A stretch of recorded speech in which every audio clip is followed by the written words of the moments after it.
Thailand ਤੇ Cambodia ਜੋ ਉੱਥੇ ਜੰਗ ਸ਼ੁਰੂ ਹੋਈ ਆ ਉਹਨਾਂ ਦੀ ਆਪਸ ਦੇ ਵਿੱਚ, ਇੱਕ ਯੂਐਸ ਦਾ ਐਲਾਈ ਆ, ਇੱਕ ਵੀਕਰ ਐਡਵਰਸਰੀ ਹੈਗਾ, ਜਿਹਦੇ ਚਾਈਨਾ ਦੇ ਨਾਲ ਸੰਬੰਧ ਹੈਗੇ ਆ।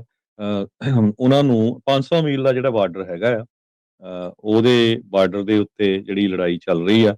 ਬੈਂਕਾਕ ਤੇ ਫੈਨੋਮ ਪੈਨ ਇਹ ਟੈਰੀਟਰੀ ਦੇ ਲਈ ਫਾਈਟ ਕਰ ਰਹੇ ਆ, ਜਦੋਂ ਫਰਾਂਸ ਨੇ ਜਿਹੜੀ ਕਲੋਨੀਅਲ ਪਾਵਰ ਸੀਗੀ ਉੱਥੋਂ ਬਾਰਡਰ ਦੀਆਂ ਲਾਈਨ ਡਰਾ ਕੀਤੀਆਂ। ਸੋ ਜਿਹੜੀਆਂ ਇਹ ਕਲੋਨੀਅਲ ਪਾਵਰ ਸੀਗੀਆਂ, ਇਹ ਗੰਦ ਪਾ ਕੇ ਆਈਆਂ ਉਹਨਾਂ ਮੁਲਕਾਂ ਦੇ ਵਿੱਚ, ਆਪਸ ਦੇ ਵਿੱਚ ਲੋਕ ਲੜਦੇ ਰਹਿਣ।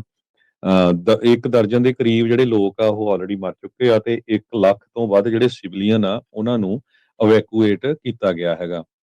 ਥਾਈਲੈਂਡ ਦੇ 3,61,000 ਐਕਟਿਵ ਡਿਊਟੀ ਪਰਸਨਲ ਹੈਗੇ ਆ, ਜੋ 3 ਟਾਈਮ ਜ਼ਿਆਦੇ ਆ ਕੰਬੋਡੀਆ ਨਾਲੋਂ। ਥਾਈਲੈਂਡ ਦੇ ਕੋਲ ਜਿਹੜੀ ਮਿਲਟਰੀ ਆ ਬੜੀ ਵੈਲ ਫੰਡਡ ਹੈਗੀ ਆ। 에ਅਰ ਫੋਰਸ ਵੀ ਉਹਨਾਂ ਦੀ ਵਨ ਆਫ ਦਾ ਬੈਸਟ ਹੈਗੀ ਆ। ਸਾਊਥ ਈਸਟ ਏਸ਼ੀਆ ਦੇ ਵਿੱਚ ਵੈਲ ਟ੍ਰੇਨਡ ਉਹਨਾਂ ਦੀ ਜਿਹੜੀ 에ਅਰ ਫੋਰਸ ਆ, ਜੋ ਇੰਟਰਨੈਸ਼ਨਲ ਇੰਸਟੀਚਿਊਟ ਫਾਰ ਸਟ੍ਰੈਟਜਿਕ ਸਟੱਡੀਜ਼ ਆ, ਉਹਨਾਂ ਨੇ ਇਹ ਮਿਲਟਰੀ ਬੈਲੈਂਸ 2025 ਉਹਦੇ ਵਿੱਚ ਇਹ ਦੱਸਿਆ ਹੈਗਾ। 2024 ਦੀ ਰੈਂਕਿੰਗ 'ਚ ਦੇਖਿਆ ਜਾਵੇ ਮਿਲਟਰੀ ਦੀ ਕੈਪੇਬਿਲਿਟੀ, 27 ਜਿਹੜੀਆਂ ਰੀਜਨਲ ਨੇਸ਼ਨਸ ਹੈਗੀਆਂ ਬਾਈ ਦ ਲੋਈ ਇੰਸਟੀਚਿਊਟ, ਉਹਨਾਂ ਨੇ ਥਾਈਲੈਂਡ ਨੂੰ 14ਵੇਂ ਨੰਬਰ ਤੇ ਕੰਬੋਡੀਆ ਨੂੰ 23ਵੇਂ ਨੰਬਰ ਦੇ ਉੱਤੇ ਰੱਖਿਆ ਹੈਗਾ। ਸੋ ਕੰਬੋਡੀਆ ਵਾਲਿਆਂ ਨੂੰ ਉਹਨਾਂ ਦੇ ਪਿੱਛੇ ਚਾਈਨਾ ਦਾ ਥੋੜਾ ਹੱਥ ਹੈਗਾ। ਸੋ ਹੋਪਫੁਲੀ ਆਪਾਂ ਸਾਰੇ ਇਹੀ ਕਹਿੰਦੇ ਆ ਵੀ ਲੜਾਈ ਝਗੜਾ ਨਹੀਂ ਹੋਣਾ ਚਾਹੀਦਾ। ਜੇ ਇਦਾਂ ਦੀਆਂ ਜਿਹੜੀਆਂ ਲੜਾਈਆਂ ਆ ਉਹ ਹੋਰ ਵੱਧ ਜਾਂਦੀਆਂ ਤੇ ਜਿਹੜੀਆਂ ਵੱਡੀਆਂ ਪਾਵਰਸ ਆ ਉਹ ਵਿੱਚ ਇਨਵੋਲਵ ਹੋ ਜਾਂਦੀਆਂ, ਤੇ ਆਮ ਲੋਕ ਜਿਹੜੇ ਆ ਉਹ ਮਾਰੇ ਜਾਂਦੇ ਹੈਗੇ ਆ। ਥਾਈਲੈਂਡ ਦੇ ਵਿੱਚ ਜਿਹੜੀ ਆ ਉੱਥੇ ਪੋਲਿਟਿਕਸ ਦਾ ਕਾਫੀ ਰੌਲਾ ਪਿਆ ਹੈਗਾ ਆ। ਕਈ ਵਾਰੀ ਉੱਥੇ ਕੂ ਹੋ ਚੁੱਕਿਆ ਆ 1932 ਤੋਂ ਲੈ ਕੇ 20 ਵਾਰ। ਤੇ ਥਾਈਲੈਂਡ ਇਸ ਟਾਈਮ ਯੂਐਸਏ ਦਾ ਸਭ ਤੋਂ ਵਧੀਆ ਜਿਹੜਾ ਐਲਾਈ ਹੈਗਾ ਆ। ਤੇ ਜਿਹੜਾ ਵੀਅਤਨਾਮ ਵਾਰ ਦੇ ਦੌਰਾਨ ਥਾਈਲੈਂਡ ਨੇ ਯੂਐਸ ਦੀ 에ਅਰ ਫੋਰਸ ਨੂੰ ਆਪਣੀ ਜਿਹੜੀ ਜਗ੍ਹਾ ਆ ਉਹ ਵਰਤਣ ਦਿੱਤੀ ਸੀ V-52 ਬੰਬਰਸ ਦੇ ਲਈ। ਜੀ, ਸੋ ਬਿਲਕੁਲ ਨੰਬਰਸ ਕਹਿੰਦੇ ਵੀ ਫੇਵਰ ਕਰਦੇ ਆ ਥਾਈਲੈਂਡ ਨੂੰ, ਜਿੱਦਾਂ ਤੁਸੀਂ ਮਿਲਟਰੀ ਬੈਲੈਂਸ 2025 ਦੀ ਗੱਲ ਜਿਹੜੀ ਉਹ ਕੀਤੀ ਆ। ਪਰ ਕੰਬੋਡੀਆ ਨੂੰ ਇਸ ਟਾਈਮ ਚਾਈਨਾ ਜਿਹੜਾ ਕਾਫੀ ਜ਼ਿਆਦਾ ਸਮਰਥਨ ਵੀ ਕਰ ਰਿਹਾ ਹੈਗਾ ਆ। ਸੋ ਕਹਿੰਦੇ ਵੀ ਉਹਨਾਂ ਦੇ ਚਾਈਨਾ ਦੇ ਨਾਲ ਸਟਰੋਂਗ ਲਿੰਕ ਆ। ਉੱਦਾਂ ਜੇ ਦੇਖਿਆ ਜਾਵੇ ਤਾਂ ਵਨ ਸਾਈਡਡ ਦੀ ਗੱਲ ਹੋਊਗੀ ਜੇ ਨੰਬਰਸ ਦੇ ਉੱਤੇ ਦੇਖਿਆ ਜਿਹੜਾ ਉਹ ਜਾਵੇ। ਸੋ ਕੀ ਜਿਹੜਾ ਇਸ ਦੇ ਵਿੱਚ ਬਣੂਗਾ ਕਿ ਇਹ ਦੇਖਣ ਵਾਲੀ ਗੱਲ ਆ। ਰੋਇਟਰਸ ਜਿਹੜਾ ਹਰਜੋਤ ਸਿੰਘ ਜੀ ਇਹ ਰਿਪੋਰਟ ਕਰ ਰਿਹਾ ਵੀ ਥਾਈਲੈਂਡ ਤੇ ਕੰਬੋਡੀਆ ਇਹ ਕਹਿ ਰਹੇ ਆ ਵੀ ਸਾਨੂੰ ਮੀਡੀਏਸ਼ਨ ਦੀ ਲੋੜ ਨਹੀਂ, ਅਸੀਂ ਡਾਇਰੈਕਟ ਟਾਕਸ ਇੱਕ ਦੂਜੇ ਦੇ ਨਾਲ ਕਰਨਾ ਚਾਹੁੰਦੇ ਆ। ਉਹ ਤਾਂ ਇੰਡੀਆ ਪਾਕਿਸਤਾਨ ਦੀ ਲੜਾਈ ਵੇਲੇ ਵੀ ਇਸੇ ਤਰੀਕੇ ਦੀ ਦੋਨੋਂ ਮੁਲਕ, ਖਾਸ ਕਰਕੇ ਇੰਡੀਆ ਵੱਲੋਂ ਇਹ ਗੱਲ ਜ਼ਿਆਦਾ ਆਖੀ ਜਾਂਦੀ ਵੀ ਇਹ ਬਾਈਲੈਟਰਲ ਆ।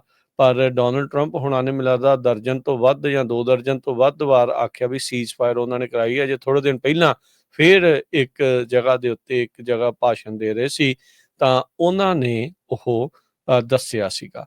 ਸੋ ਥਾਈਲੈਂਡ ਕਹਿੰਦੇ ਵੀ ਇਸ ਟਾਈਮ ਫੇਵਰ ਕਰ ਰਿਹਾ ਆ ਡਾਇਰੈਕਟ ਟਾਕਸ ਨੂੰ, ਕੰਬੋਡੀਆ ਦੇ ਨਾਲ ਇਹ ਜਿਹੜਾ ਕੌਨਫਲਿਕਟ ਆ ਉਸ ਨੂੰ ਖਤਮ ਕਰਨ ਦੇ ਲਈ ਰਾਦਰ ਦੈਨ ਮੀਡੀਏਸ਼ਨ।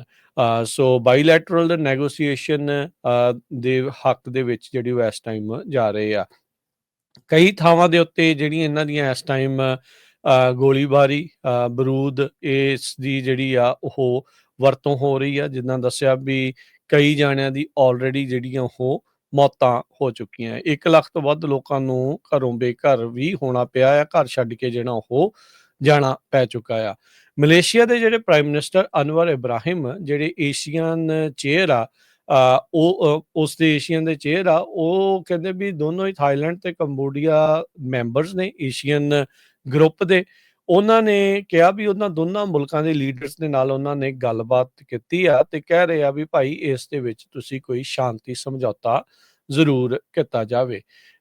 ਮੁਲਕਾਂ ਨੇ ਉਹਨਾਂ ਦੋਨਾਂ ਨੇ, ਥਾਈਲੈਂਡ ਤੇ ਕੰਬੋਡੀਆ ਨੇ ਕਿਹਾ, ਕਹਿੰਦੇ ਵੀ ਅਸੀਂ ਐਪਰੀਸ਼ੀਏਟ ਕਰਦੇ ਹਾਂ ਵੀ ਤੁਸੀਂ ਆਫਰ ਦਿੱਤੀ ਆ ਵੀ ਗੱਲਬਾਤ ਜੇ ਤੁਸੀਂ ਕਰਾਉਣਾ ਚਾਹੁੰਦੇ ਆ ਤੇ ਅਸੀਂ ਰੂਲ ਆਊਟ ਵੀ ਨਹੀਂ ਕਰਨਾ ਚਾਹੁੰਦੇ ਥਰਡ ਕੰਟਰੀ ਵੀ ਹੈਲਪ ਕਰੇ, ਪਰ ਇਸ ਮੌਕੇ ਅਸੀਂ ਆਪਸ ਦੇ ਵਿੱਚ ਹੀ ਬਾਈਲੈਟਰਲ ਮੈਕੈਨਿਜ਼ਮ ਦੇ ਨਾਲ ਹੀ ਗੱਲਬਾਤ ਕਰਾਂਗੇ, ਜਿਹਦੇ ਵਿੱਚ ਅਜੇ ਗੁੰਜਾਇਸ਼ ਬਾਕੀ ਹੈਗੀ ਆ।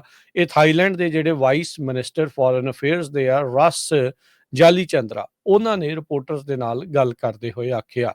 ਕੰਬੋਡੀਆ ਦੇ ਪ੍ਰਾਈਮ ਮਿਨਿਸਟਰ ਹੁਨ ਮਨੇਤ ਉਹਨਾਂ ਨੇ ਸੋਸ਼ਲ ਮੀਡੀਆ ਦੇ ਉੱਤੇ ਪੋਸਟ ਪਾ ਕੇ ਕਿਹਾ ਵੀ ਦੋਨੋਂ ਹੀ ਥਾਈਲੈਂਡ ਤੇ ਕੰਬੋਡੀਆ ਆਪਸ ਦੇ ਵਿੱਚ ਇਨੀਸ਼ੀਅਲ ਸੀਜ਼ ਫਾਇਰ ਦੇ ਲਈ ਮੰਨ ਚੁੱਕੇ ਆ, ਐਗਰੀ ਕਰ ਗਏ ਨੇ ਇਨੀਸ਼ੀਅਲ ਸੀਜ਼ ਫਾਇਰ ਦੇ ਲਈ ਇੱਕ ਦਿਨ ਜਿਹੜੇ ਉਹ ਪਹਿਲਾਂ। ਥਾਈਲੈਂਡ ਨੇ ਬਾਅਦ ਦੇ ਵਿੱਚ ਆਪਣੇ ਇਸ ਫੈਸਲੇ ਨੂੰ ਵਾਪਸ ਲੈ ਲਿਆ ਸੀਗਾ। ਸੋ ਇਹ ਜਿਹੜੀ ਸੀਜ਼ ਫਾਇਰ ਆ ਫਿਰ ਟੁੱਟ ਗਈ। ਥਾਈਲੈਂਡ ਦੀ ਜਿਹੜੀ ਗਵਰਨਮੈਂਟ ਆ ਉਹਨਾਂ ਨੇ ਅਜੇ ਤੱਕ ਜਿਹੜੇ ਕੰਬੋਡੀਆ ਦੇ ਪ੍ਰਾਈਮ ਮਿਨਿਸਟਰ ਦੇ ਇਸ ਬਿਆਨ ਨੂੰ ਉਸ ਦੇ ਉੱਤੇ ਕੋਈ ਟਿੱਪਣੀ ਨਹੀਂ ਕੀਤੀ, ਪਰ ਗੋਲੀ ਬਾਰੂਦ ਚਲਾ ਕੇ ਇੱਕ ਹਿਸਾਬ ਦੇ ਨਾਲ ਉਹ ਟਿੱਪਣੀ ਉਹਨਾਂ ਨੇ ਕਨਫਰਮ ਕਰ ਦਿੱਤੀ ਵੀ ਸੀਜ਼ ਫਾਇਰ ਦਾ ਪ੍ਰਪੋਜ਼ਲ ਦੋਨਾਂ ਦੇ ਵਿੱਚ ਜਿਹੜਾ ਕਹਿੰਦੇ ਆ ਵੀ ਮੰਨਿਆ ਗਿਆ ਆ ਉਹ ਰੱਦ ਹੋ ਚੁੱਕਾ ਆ। ਉਹਨਾਂ ਨੇ ਕਿਹਾ ਦਰਵਾਜ਼ੇ ਅਜੇ ਵੀ ਉੱਦਾਂ ਖੁੱਲੇ ਹੈਗੇ ਆ। ਯੂਐਨ ਸਿਕਿਉਰਿਟੀ ਕਾਉਂਸਲ ਨੂੰ ਜਿਹੜਾ ਆ ਕੰਬੋਡੀਆ ਦੇ ਪ੍ਰਾਈਮ ਮਿਨਿਸਟਰ ਹਨ ਮਨੇਤ ਉਹਨਾਂ ਨੇ ਐਡਰੈਸ ਕਰਦੇ ਨੂੰ ਕਿਹਾ ਆ ਵੀ ਜਿਹੜੀ ਫਾਈਟਿੰਗ ਆ ਉਸ ਨੂੰ ਤੁਸੀਂ ਐਡਰੈਸ ਕਰੋ, ਕੰਡੈਮ ਕਰੋ ਵੀ ਇਹ ਜਿਹੜੀ ਅਨਪ੍ਰੋਵੋਕਡ ਤੇ ਪ੍ਰੀਮੈਡੀਟੇਟਡ ਮਿਲਟਰੀ ਅਗਰੈਸ਼ਨ ਥਾਈਲੈਂਡ ਦੇ ਦੁਆਰਾ ਜਿਹੜੀ ਉਹ ਕੀਤੀ ਗਈ ਆ ਵੀ ਇਸ ਦੀ ਤੁਹਾਨੂੰ ਨਿੰਦਾ ਕਰਨੀ ਚਾਹੀਦੀ ਆ। ਇਸ ਮੌਕੇ ਹਰਜੋਤ ਸਿੰਘ ਜੀ ਆਪਾਂ ਦੇਖਿਆ ਵੀ ਮੁਲਕਾਂ ਦੇ ਵਿੱਚ ਦੁਨੀਆ ਭਰ ਦੇ ਵਿੱਚ ਕਈ ਜਿਹੜੇ ਗਵਾਂਢੀ ਮੁਲਕਾਂ ਦੇ ਵਿੱਚ ਇਸੇ ਤਰੀਕੇ ਦਾ ਹੀ ਦੌਰ ਉਹ ਚੱਲ ਰਿਹਾ ਆ। ਜਿਹਦਾ ਸਿੱਕਾ ਚੱਲਦਾ ਆ, ਜਿਹਦਾ ਜ਼ੋਰ ਚੱਲਦਾ ਹੈ, ਉਹ ਮਾੜੇ ਦੇ ਉੱਤੇ ਚੜ੍ਹ ਕੇ ਜਿਹੜਾ ਉਹ ਜਾਂਦਾ ਆ ਤੇ ਫਿਰ ਬਾਅਦ ਦੇ ਵਿੱਚ ਮੀਡੀਏਸ਼ਨਸ ਵਗੈਰਾ ਜਿਹੜੀਆਂ ਉਹ ਹੁੰਦੀਆਂ ਆ। ਹੁਣ ਕਨਸਪੀਰੇਸੀ ਥਿਊਰਿਸਟ ਤਾਂ ਇਸ ਦੇ ਵਿੱਚ ਇਹ ਵੀ ਹਰਜੋਤ ਸਿੰਘ ਜੀ ਬਿਆਨ ਦਿੰਦੇ ਨੇ, ਕਹਿੰਦੇ ਵੀ ਬਹੁਤ ਚਿਰ ਹੋ ਗਿਆ ਸੀ, ਸ਼ਾਂਤੀਆਂ ਬਹੁਤ ਚੱਲ ਰਹੀਆਂ ਦੁਨੀਆ ਦੇ ਕਈ ਹਿੱਸਿਆਂ ਦੇ ਵਿੱਚ। ਹਾਂ, ਯੂਕਰੇਨ ਵਾਲੀ ਲੜਾਈ ਹੋ ਰਹੀ ਆ, ਇਜ਼ਰਾਈਲ ਵਾਲੀ ਜਿਹੜੀ ਉਹ ਜਿਹੜੀ ਚੱਲ ਰਹੀ ਸੀ, ਬਾਕੀ ਹੋਰ ਥਾਵਾਂ ਦੇ ਉੱਤੇ ਸ਼ਾਂਤੀ ਆ। ਹਥਿਆਰ ਹਥਿਊਰ ਵੇਚਣ ਨੂੰ ਜਿਹੜਾ ਉਹ ਕੰਮ ਠੰਡਾ ਪਿਆ ਸੀਗਾ। ਸੋ ਇਦਾਂ ਦੀਆਂ ਜਿਹੜੀਆਂ ਲੜਾਈ ਝਗੜੇ ਆ ਉਹ ਹੋਣਗੇ ਤਾਂ ਉਹਨਾਂ ਦੇ ਹਥਿਆਰ ਜਿਹੜੇ ਉਹ ਵਿਕਦੇ ਆ। ਸੋ ਜਦੋਂ ਵੀ ਜੰਗਾਂ ਦਾ ਮਾਹੌਲ ਹੁੰਦਾ ਆ ਤਾਂ ਤੁਸੀਂ ਦੇਖਣਾ ਦੁਨੀਆ ਦੇ ਹਰ ਹਿੱਸੇ ਦੇ ਵਿੱਚ, ਹਰ ਸਟਾਕ ਮਾਰਕੀਟਸ ਦੇ ਵਿੱਚ ਜਿਹੜੇ ਹਥਿਆਰਾਂ ਵਾਲੀਆਂ ਕੰਪਨੀਆਂ ਆ ਉਹਨਾਂ ਦੇ ਸਟਾਕ ਅਸਮਾਨ ਨੂੰ ਛੂਹਣੇ ਸ਼ੁਰੂ ਕਰ ਦਿੰਦੇ ਨੇ।